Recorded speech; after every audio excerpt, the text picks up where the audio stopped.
కొంచెం ఇటువంటి తిరుగుతోళ్ళు చాలా కనిపెట్టాలి. ఈ సమయం ఇచ్చిన దేవునికి, అయ్యగారికి, కూడి వచ్చిన ప్రతి ఒక్కరికి నా హృదయపూర్వక వందనం చెల్లించుకుంటున్నాను. నాకు రీసెంట్గా టైఫాయిడ్ వచ్చింది. అయితే ఆ టైఫాయిడ్లో బాగా కోల్డ్ అయ్యి దగ్గు బాగా వచ్చిందనమాట. దానివల్ల నాకు వినికిడి శక్తి అనేది తగ్గిపోతుంది రోజు రోజుకి. అయితే 2 వీక్స్ వరకు చూశాను, రోజు తగ్గిపోతుంటే సూర్యాపేట ఈఎన్టీ హాస్పిటల్కి వెళ్ళాను. అయితే అక్కడ వెళ్తే ఇయర్ టెస్ట్ చేస్తే నీకు ఓటోస్క్రోలసిస్ అనే డిసీజ్ వచ్చిందమ్మా అని అన్నారు. అయితే దానికి నీకు ఖచ్చితంగా ఆపరేషన్ చేయాలి, ఆపరేషన్ చేయకపోతే నీకు వినికిడి పోతుంది అని డాక్టర్ గారు అన్నారనమాట.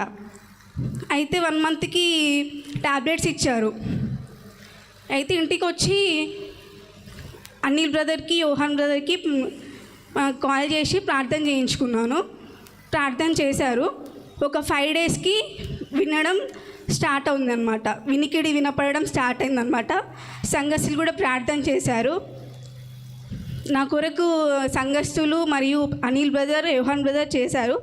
అందుని బట్టి వాళ్ళకి వందనం చెల్లించుకుంటున్నాను. ఈ చిన్ని సాక్ష్యం దేవుని దీవించును గాక. ఆమేన్.